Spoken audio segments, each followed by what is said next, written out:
దేవునికి స్తోత్రం. ప్రియమైన సహోదర సహోదరులకు శుభాభివందనములు. ఈరోజు దేవుని వాగ్దానం కీర్తనలు 95 అధ్యాయం 2వ వచనం. కృతజ్ఞతాస్తుతులతో ఆయన సన్నిధికి వచ్చదము. చూడండి, ఈ దినము ప్రభు దినము. ఈ దినమును మీరెంతగానో ప్రేమించి ఆయన సన్నిధికి మీరు మీ కుటుంబములతో కలిసి వెళ్ళేవారుగా ఉంటూ ఉన్నారా?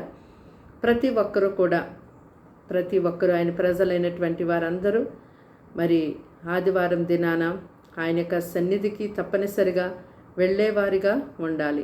దేవుడు తన సన్నిధిలో దాచి ఉంచినటువంటి ఆశీర్వాదములను మనం పొందుకోవాలి. 6 దినములు కష్టపడి పని చేసుకుని 7వ దినమున ఆయన సన్నిధిలో ప్రవేశించాలని ప్రభు మనకు ఆజ్ఞాపించున్నారు కనుక ఆయన యొక్క ఆజ్ఞను మనం గైకొనాలి. దేవుని యొక్క సన్నిధిని చాలామంది దేవుని ప్రజలు నిర్లక్ష్యం చేసి ఆయన సన్నిధికి వెళ్లకుండా ఉండి ఎన్నో ఆశీర్వాదములు కోల్పోతున్నారు. అంతేకాదు దేవుని యొక్క ఆజ్ఞను ధిక్కరించేవారుగా ఉంటూ ఉన్నారు. అయితే దేవుడు బలిని కోరటం లేదు. ఆయనకి దహన బలులు ఆయనకి ఇష్టము కాదు.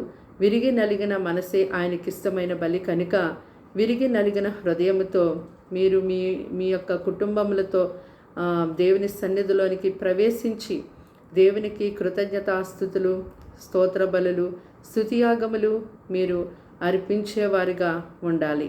ప్రార్థన. దేవానికి స్తోత్రాలు, స్తుతులు చెల్లిస్తున్నాం తండ్రి.